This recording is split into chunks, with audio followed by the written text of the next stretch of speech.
Guys, and welcome back to my channel, Flamingo Homeschool. I'm Angela, and today I'm going to be participating in part of a homeschool show and tell put on by Jessica from the Waldock Way and Abby from Rooted in Rest. If you haven't checked out their channels, I'll try to leave links below because they are amazing homeschool moms.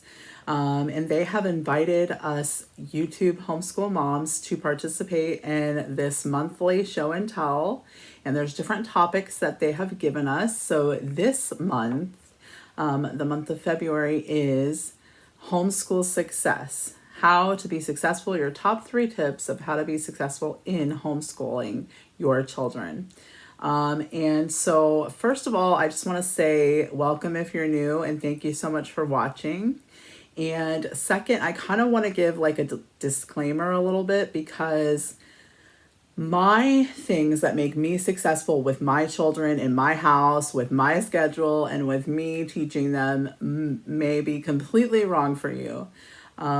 So definitely find out what works for you and what doesn't, okay? So that's just my little disclaimer. Everybody's not going to be the same. So my first tip is a later start to the day, to the school day for us. My kids, we usually don't start till about 9, and that is because my children really focus a lot better, especially my son, who, if you've watched my channel at all, you will probably know that he has sensory processing disorder. And so for my children, if they have some playtime, some free playtime, some outside time, whatever, before we start school, that is really, really good. It's also better for me because I can get stuff done in the morning, excuse me, and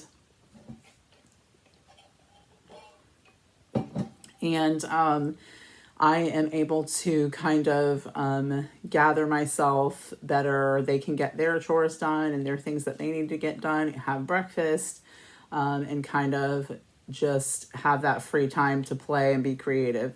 So that is my first tip for success in our homeschool. It really, really helps them to focus when they come inside or when they stop playing. So the second thing that I'm going to say is consistency. So they know that at this time they need to come inside and they need to get ready for school to start. And they know that, it's going to start at 9 roundabout. I mean, we don't have to start right on the dot. I'm not like, where are you? But I try to start around then because it just helps with sort of a routine, and especially for my son, it definitely helps for him to know what is going to happen in his day.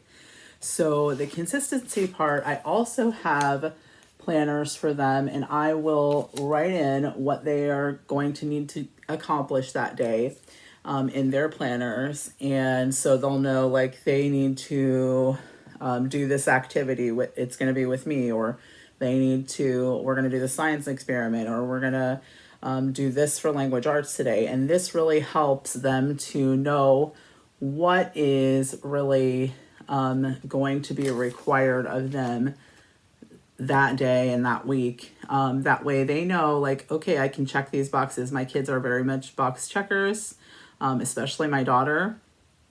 And my son really likes to know what is going to be happening. He likes that stability of routine. So that really, really makes us successful in our homeschool.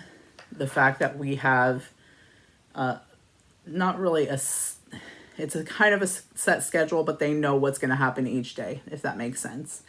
So the last thing that I have to say that really has been making us very successful in our homeschool is leaving room for rabbit trails, for those things that they are like, Mom, how many oranges can fit in a 5-gallon bucket or something like that? And they want to know, or something that comes into their mind, like if you had 100 Legos, how tall would that be if they were, the small square ones or whatever. all these little tiny things that they want to know that can become a lot of questions, and they can really become something that is super special and super fun for you to do with your kids. What we do and what I try to do is follow those rabbit trails. We leave room in our schedule kind of to be flexible a little bit about that. But if we can't do that, we keep just sorry if there's glare, guys. It's just a little list, and we kind of write out whatever it is.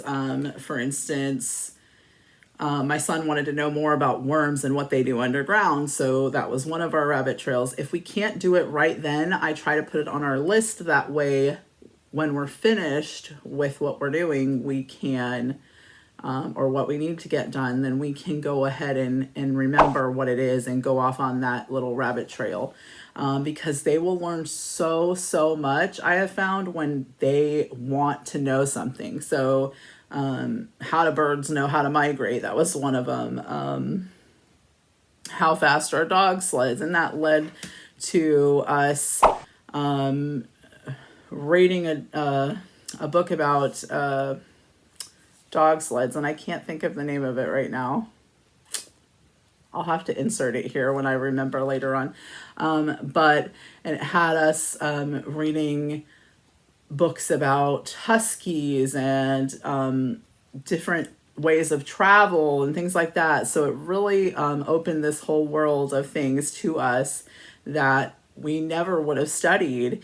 And they really learned a lot that they retained because they want to know. And it kind of it opens up this whole world to them of different questions. So then they want to know, like, well, how did people travel when there wasn't snow on the ground, and what did they do here, and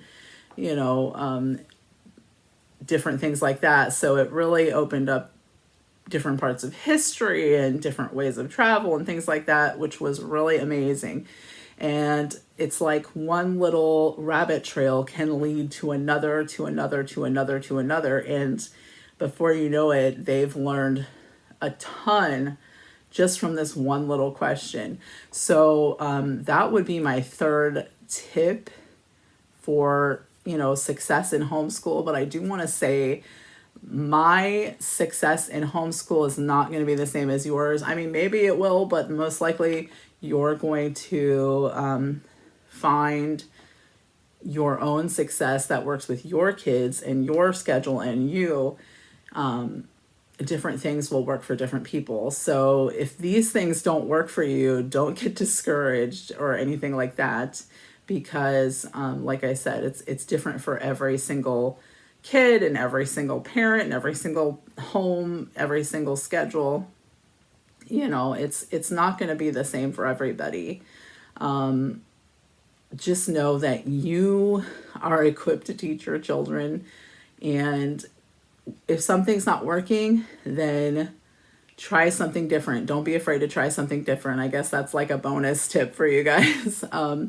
Definitely, that has been my mantra. Do not be afraid to try something different if something is not working. And that is how you find how you can be successful in your homeschool. So I just want to encourage you. You've got all the tools you need to teach your children. You're fully equipped, and you can do this. If I can do this and be successful, then you can do this and be successful. Okay. Thank you guys so much for watching. Thanks to Jessica from the Waldock Way and Abby from Rooted in Rest. I'll link the playlist down below, and that way you can check out all the awesome videos from all the awesome homeschool moms. Thank you guys so much for watching, and I'll catch you in the next one. Bye, guys.